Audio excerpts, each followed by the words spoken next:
I drew a blank. I was like, where do I start? How often do I do this? And I'm like, and I drew a blank, right? Okay, let's let everyone kind of come on here and so officially welcome everyone. Friday, April the 21st to your Pathway to Success call. Yesterday, we talked a little bit about strategy, and I talked about using the 12-week year as is a book, a guide that I use to create strategy. And really, really like the work.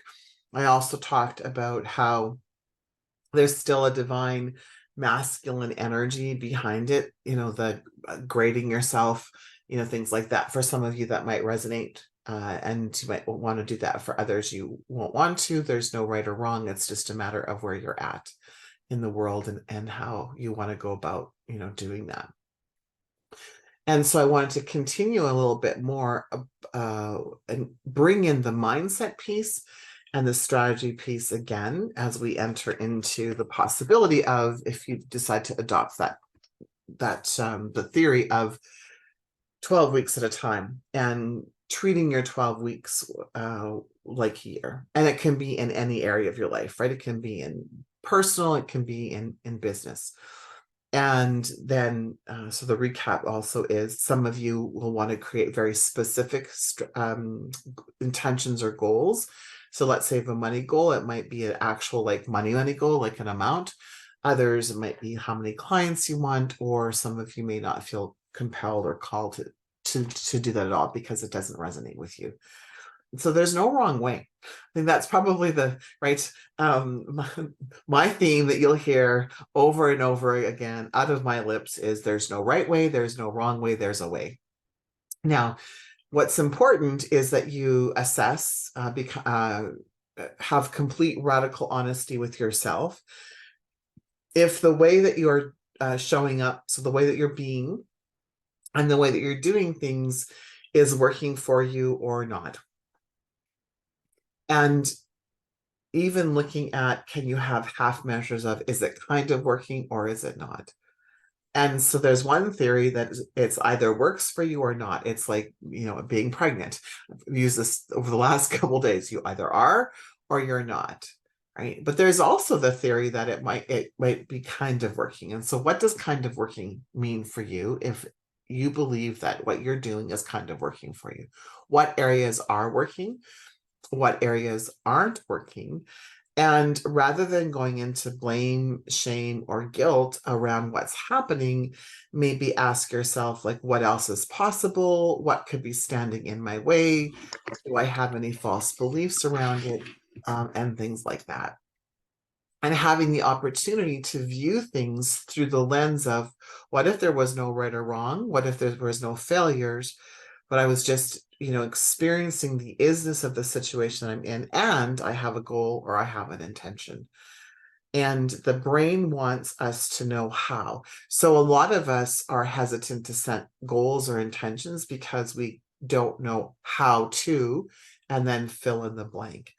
But we'll go back to the premise of, you won't know how to until you make the decision of what. Now, I can say this over and over and over again, and we can be in awareness of it. We can even have the knowledge of it, but until you embody it, then you'll continue experiencing the same thing over and over again. So what do I mean by embodying, letting go of the how? It means that you can dream as big as you want to. You can play as big as you want to or not. There's no judgment. You can be as specific as you want to or not, and just allow the flow of your thoughts to move through you. And every when we go into creation and manifestation, it doesn't really matter what book you follow or a theory you follow. It will always go back to thinking about what you desire and spending time visualizing and imagining it. And you visualize it and imagine it until it's completed in form. And I think that's probably the biggest challenge we have as the human species, is because I think there's a part of us that knows that it's not necessarily for divine energy for for it to form, but so we may forget, right? If you have a neurodivergent brain, you most certainly would forget to do this on a regular basis. Um, become impatient. Well, damn it, I've been thinking about this for a week, right? Or 2 weeks, or like 2 hours, or whatever that looks like. And so, we have that component to it. We become impatient with ourselves, with the divine, with the universe. Or when in the past, when we've imagined something, what came first were obstacles and challenges. So there might be a false belief of fear around it, that doesn't work for you. I hear that quite a bit. That doesn't work, and it does work. It just there's the concept. I think the awareness of it to be done on a consistent basis, right? And being aware, and this is a repeated information as well from the last few days, being aware of your yeah buts, right? So if you decided that you wanted to create $1 million business, or you wanted to be a billionaire, or it might be something, even a stretch for you. It might even be around, like for me, around my health and wellness, right? And then there's a yeah, but. So the yeah, but I need to pay attention to the yeah, but. What does that, what is, there's a false belief. There's a message in your yeah buts. And your yeah buts are often attached to your past. And so would you be willing to forgive yourself for any past mistakes, decisions that you've made? That would be one. Secondly, would you be willing to just like let it go? Can you release it from your auric field? Can you release it from your body? Can you release it from your thoughts? And this is where the work is. We have conditioning, we have programming from childhood, and depending on your belief systems or your opinions, from this lifetime and other lifetimes, from this generation and other generations. So regardless of where your belief systems are in that, I think everyone can accept that there's some sort of programming or conditioning that's happened. And so this air quote takes time, because think of all the thousands of bits of information that you're exposed to on a regular basis. And in that, well, certainly millions of bits of information that you're exposed to on a regular basis, how many of them are supporting your false beliefs? How many of them support your false belief that you're limited? So I'm just going to let that sit, because that, excuse me, there we go. So how many of you are being supported in all of the information that's being thrown at you, the false belief that you are limited? There's quite a few. As I burp. Those of you new to my world, if you haven't heard me, when I move energy, I burp.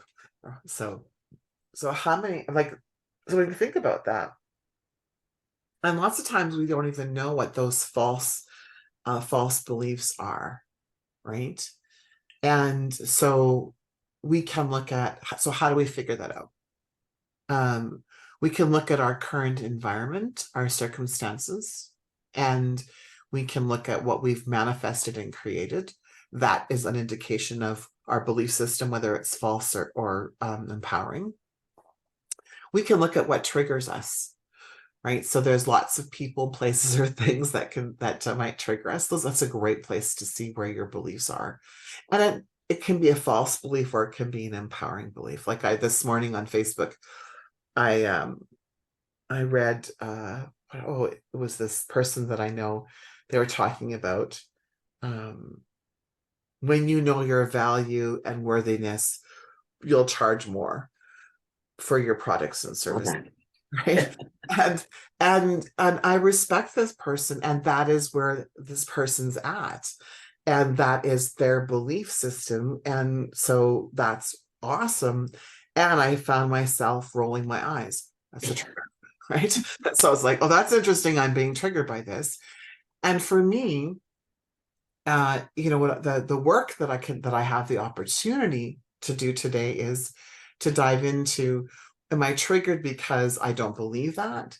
Am I triggered because I think that's false information that goes out? Am I triggered because I still have my own value and worthiness challenges? Maybe I'm still carrying around leftover energy from before. And at this point in time of the conversation at 8:10 a.m., Friday, April 21st, I don't know. I don't know the answer to that. I'll spend some time today working with that, working with that energy of the trigger. Because it could be that maybe I have still some of my own value or worthiness challenges and beliefs.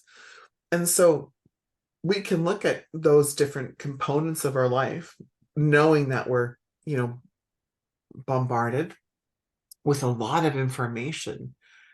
And it's difficult for us to actually, although our brain has the capacity to handle that many bits of information, right? There feels like there's still a limit to what our brain pan can handle, like our personality brain, ego, I can handle. So then we can have this opportunity to go, well, isn't that interesting? So that was my conversation this morning as I was having my cocoa. Isn't that interesting that triggered me?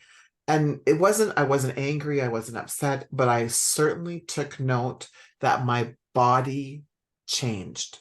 How I felt inside changed, right? My tummy got in a bit of a knot.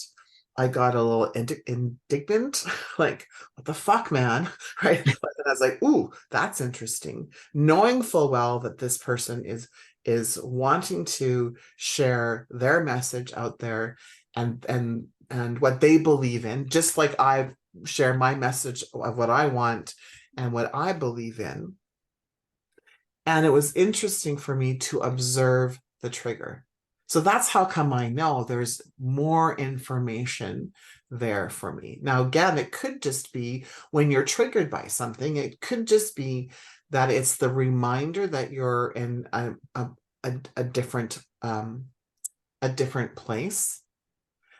And the opportunity you have then is to tap into divine source, like tap into, I would say, to my body and go, am I in judgment of this person, place, or thing? Because that is when we're in judgment versus discernment, that's like a little bit of competition of who's better than who, and no one is better than anyone else. So we have every situation, every encounter that you encounter, you have the opportunity, if you want to like observe, be at that 30,000 level foot and observe how you're responding or how you're reacting.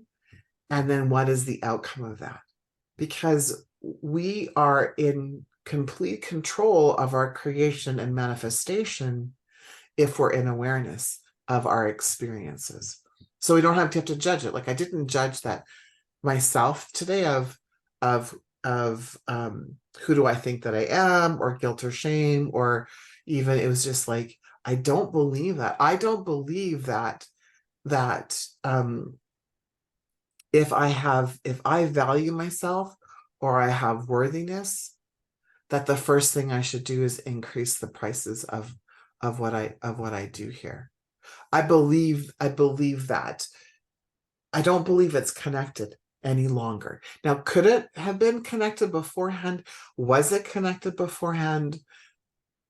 They tell me that they tell me, yes. Yes. Have I had worthiness and value challenges in my life? Hell yes. Hell yes. And do I still question the value of my content? Yes. Do I still question sometimes, you know, Is there a different way I could be presenting? I'd like to have more global impact. Am I sure how to do that? Yeah, I'm a human being. I'm for sure I do. For sure I do. And um, am I frustrated with people in my industry who are trying to connect value and worthiness to the price of what we charge? I am. I'm extremely frustrated with this kind of information that's being floated out there, right?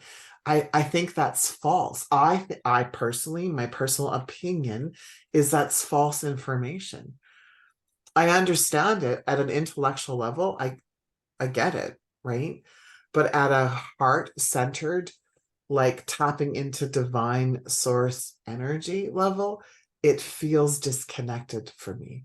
That doesn't mean that they're wrong and I'm right, or I'm wrong and they're right. It's the isness of the situation. But the value in when we are triggered by something, right?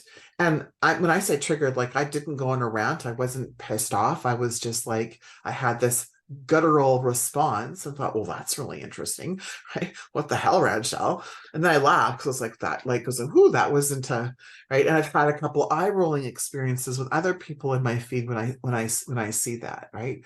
If you're passionate about what you do, you'll double your prices. Really? Why? I mean, and again, not my intention is not to judge or to share with you so we all judge. My intention is to look at that and go, why is money connected to value? That's my question for God, for the universe, for my higher power. That's what I'm going into contemplation this week. Could I be wrong? And I don't like to be wrong, right? So I avoid, so my question for divine source energy is, why is value being attached to money? And am I wrong? If I'm wrong in my thoughts and I should be sharing a different message, show me. Because I'll be the first one to say, hey, y'all, right? I received a different message from divine source energy, and this is how money is attached to value. And so I love having conversation with people because I don't think it should be connected. Right? I think it's a false sense of value and worthiness. Yes. Right?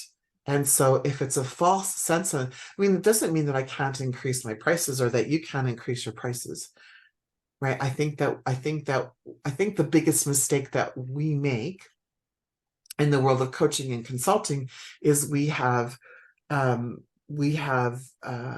exchanged time for money. We bring employee mindset. We've all often worked for people into like, well, I pay this much money per hour, therefore I'm going to charge this much per session or this much per hour. I think that's the mistake, because then we get into lack mentality of, well, I spent this much time doing this thing and therefore it's going to be this much, right? And I think we do a disservice to what we bring to the table, right? That is an opinion, right? And so, but is it wrong to charge per hour or per session? No, right? How else do you explain what you do, right? Really, like we need words to explain what we do. So how else do we explain that? So again, not a right or wrong, but the message that I'm really was meant to share with you today is the I guess the opportunity of, you're receiving millions of bits of information every day.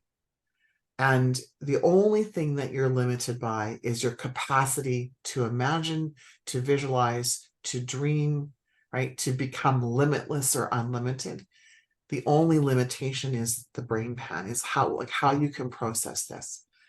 And that if you're looking for how to do something first before you make the decision of the goal or intention, that's a limitation. Because if you knew how to do it, wouldn't you fucking already do it? Oh, sorry for those of you who are new to my world. Right? Wouldn't you have already done that? Right? That's what kind of things. I was like, I think I forgot to tell it. Man, I swear. All good, right? Yay! So, but wouldn't you already do it? If you knew how, you would already be doing it. So it's not about waiting to know how to do it first and then doing it, but making the decision of what do you want your life to look like? How can you use your business to build the epic life, right? The unlimited life, the limitless life, the life that you've been like that you dream about at night that you haven't shared with anybody.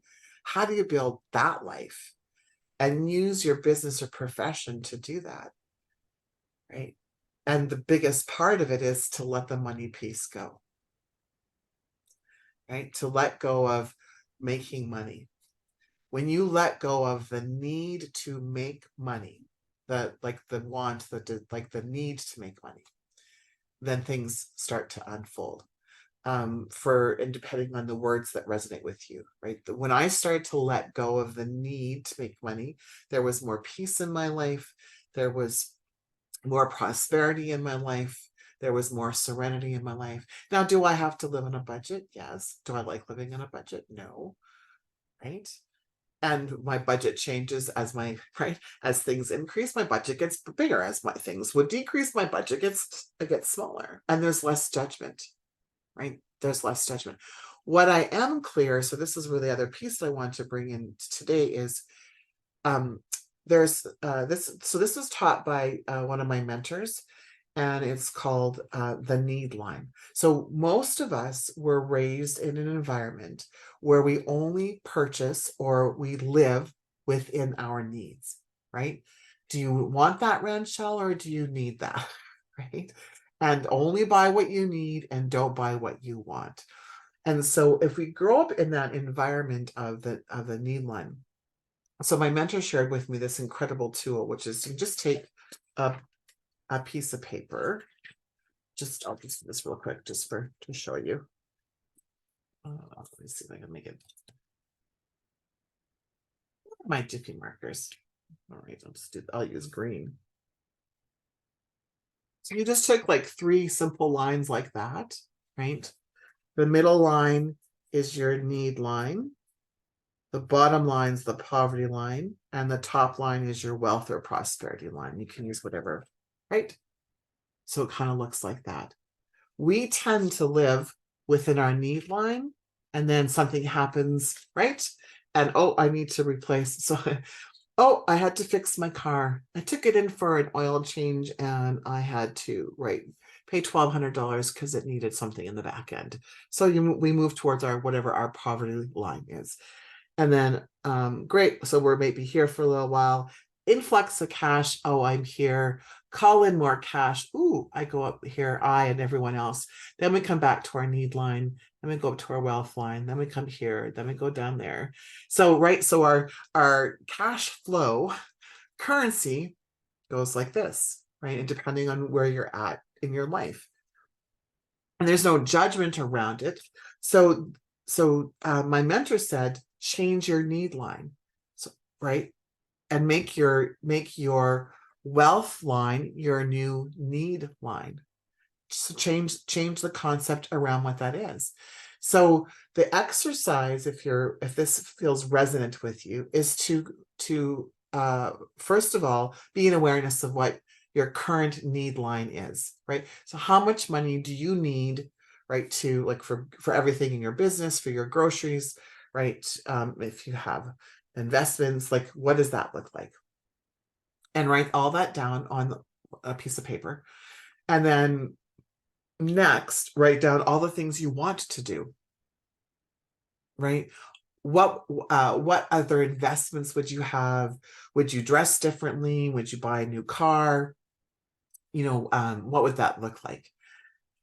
Would you go to the spa every week? Would you, I don't know, buy multiple houses, like whatever that is.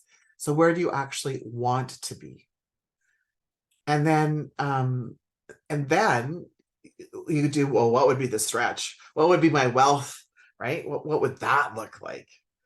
And then you like literally say, and it's such a cool exercise, my new need line, right? And then you look at the number, like the actual, like you figure out the number, what that looks like. So if you're buying $1 million home, what's the mortgage payment? What's the insurance payment on that? Right? If you bought a new vehicle, are you leasing it? Or are you buying it? If you're going on vacation, how much would your vacations be? How often are you going? So like you literally look at what your new need line is on a monthly basis or yearly basis, whatever feels better for you.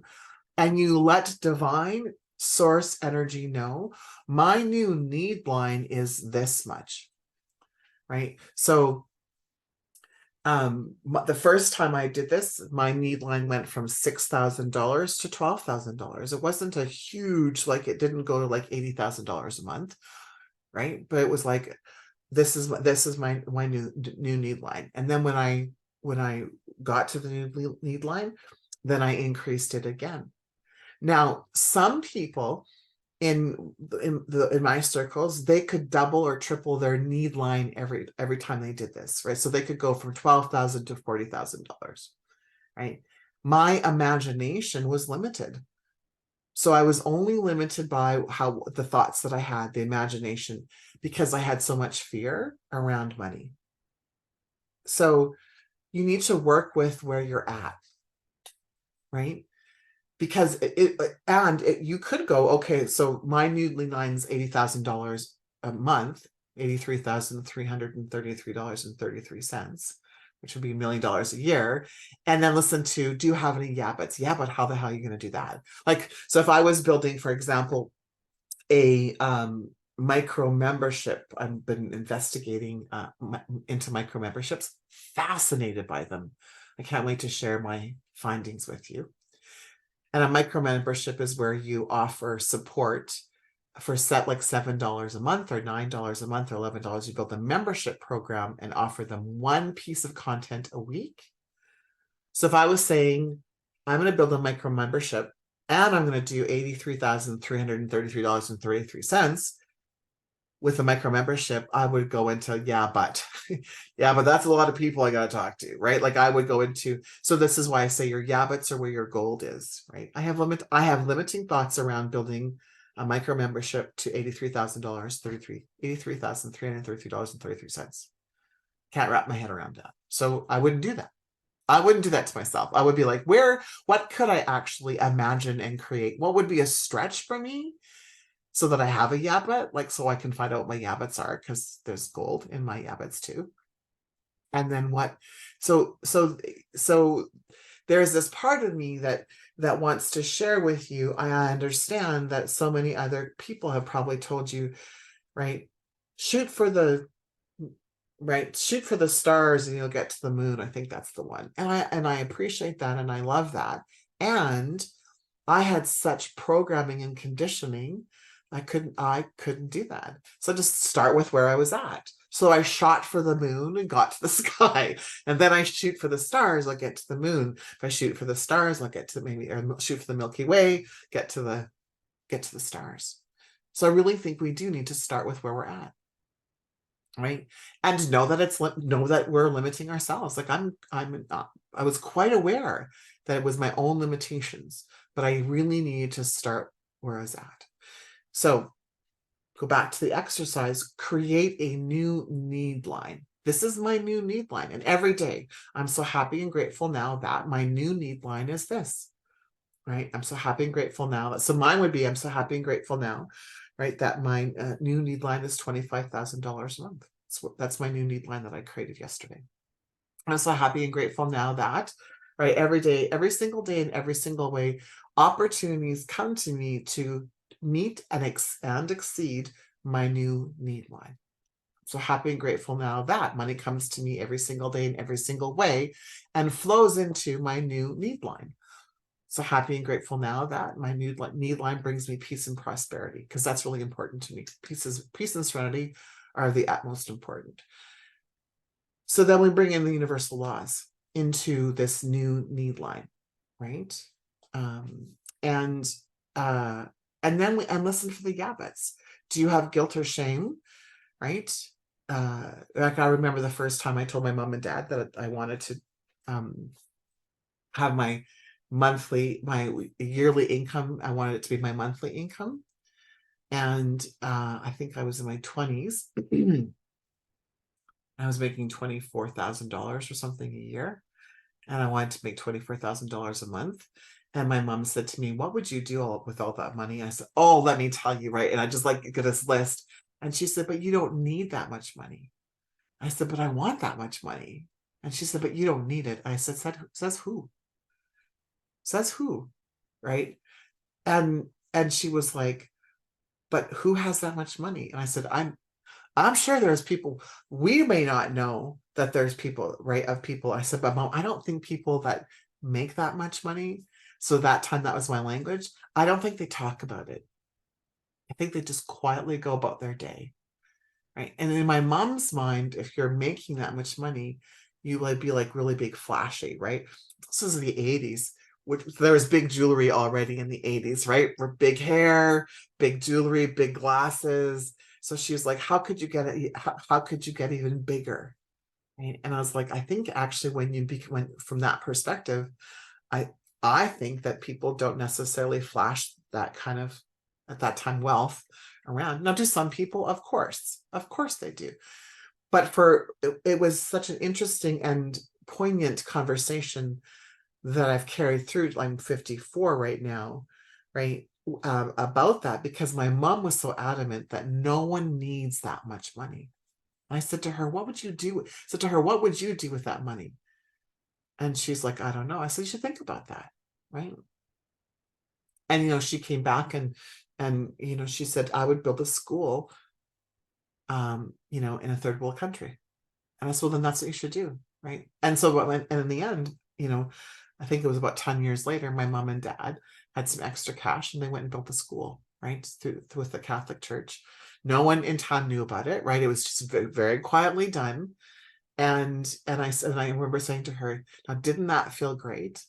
Did you need to do that or did you want to do that? And she was like, ooh, right. So we don't have to need let me rephrase that. Divine source energy will provide us with as much currency as cash flow as we desire. There needs to be a home for it. There needs to be a reason and a place for it.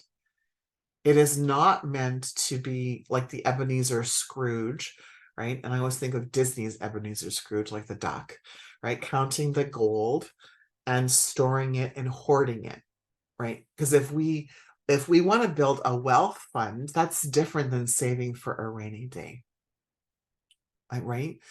And so when you're in that place and space, when you're doing that, there's a reason to build the wealth fund.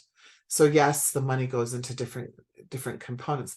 So what I do know for sure, if there's no reason, no place for cash flow to come in to expand your life.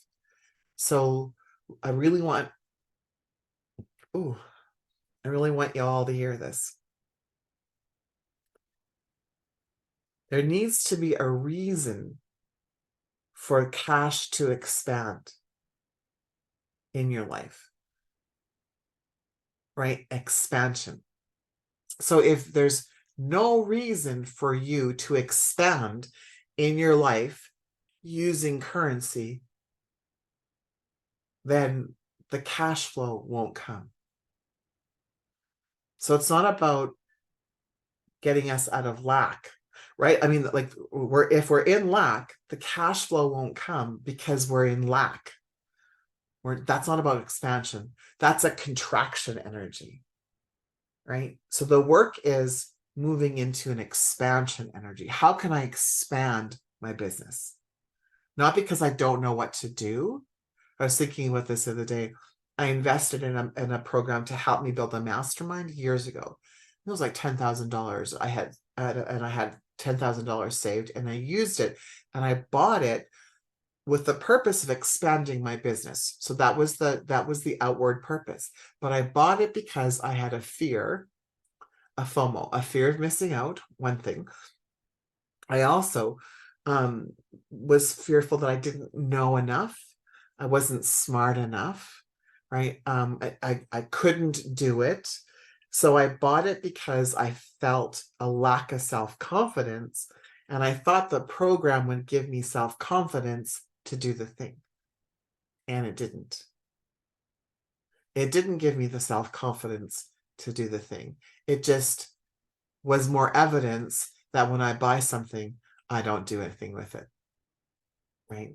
So it didn't get, in fact, it added more to my I suck energy versus your brilliant, Ranchelle energy, because I was looking for something outside of myself to make me feel better. Does that make sense to everybody? Right. So if you're buying something to make you feel better, or to remove the I don't have confidence, or like I want to get rid of I suck energy, that thing won't work to do the thing. If you buy it because it's like, that's really interesting information, and I have the confidence to take the information to do what's necessary, then buy the thing. But the thing's not going to give you the confidence to do the thing. That's the lie, right? So it's really about, from that perspective, right, sitting with, what's the purpose intention of this? What do I believe this thing, right, will give me, right? And then investing in it. It's and being aware it's an investment, and not necessarily even looking at it as, when will I get the return on investment? When will I get something from it? Because then you're going into it again with a lack energy. So you can switch that with the feeling of, wouldn't this be cool if, like, that kind of energy, but you can't fake that. You can't say the words and not mean it, right? And so you have this opportunity and in the things that you want to invest in. And anytime you move into an investment with fear, the outcome will be fear-based and fear-related as well. Right? So you just want to ensure, when you're moving into an investment, that you try to work on releasing the energy of the fear around the investment. And fear, lack of, you can be nervous, right? Nervous is different than fear, right? You can be excited, and sometimes nervousness and excitement can feel like fear in your body. So this is when you really get to tap into your body. Learn how your body responds differently to, I'm nervous, I'm excited, frustrated, fearful. I mean, anger is easier usually for us to distinguish in our body.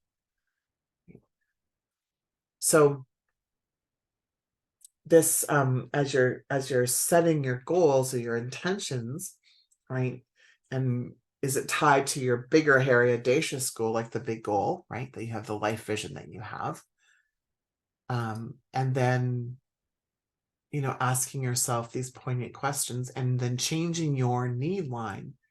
So your new need line is your wealth line, and your wealth line is a higher wealth line. And focusing on that, like, so when I say you can focus on money, that when I'm focusing on money, I focus on, this is my new need line. Like, this is like, because I just want to be able to, go away. I said to Rob the other day, I said, I heard this lady who said, let you all go because I'm keeping you longer. I heard this lady the other day talk about micro memberships. And I've heard it in the past. It's kind of like, yeah, it was a yeah, but for me. How divine speaks to me is, when I'm really meant to do something with it, it comes up more than once, like 3 to 5 times. I'm like, okay, now I'm supposed to pay attention. And then I'm supposed to take at least one lunar cycle to make a decision whether or not it's something I'm supposed to do. So I'm in the contemplation phase of, am I supposed to do a micro membership? And within that, now, because of my human design, I know that this next 12 weeks, I will take 12 weeks to contemplate. I won't do anything about it for 12 weeks. I'll investigate it. I'll play around with it. I'm doing market research around it. And then if it's meant to unfold, it will unfold in the next 90 days. This woman positioned a micro membership in a way that was really, really awesome. So she wasn't like, make 6 figures or make 7 figures from micro memberships, right? Which is what a lot of people are advertising. What she said was, use your micro membership and you build your base. Like, what are your base, either business expenses or your base living expenses? And use a micro membership to pay for your base expenses. I loved the way she positioned that. So my base business expenses, I haven't, I think it was the other day, I was like, it's $2,000 or something like that, like for my base business expenses. And I thought, creating a micro membership for $7 with the intention of paying my base, that makes sense to me. Like, that feels, I got shivers, right? That's exciting to me, because I'm not looking to make $83,333.33 from a micro membership. I'm like, what business expenses can I cover? And then I went, ooh, wouldn't that be cool if I could if I could create a micro membership and it could cover my base costs of traveling. So I can go to Costa Rica and live in Costa Rica and still have my home here and rent her at the same time. That'd be kind of cool, right?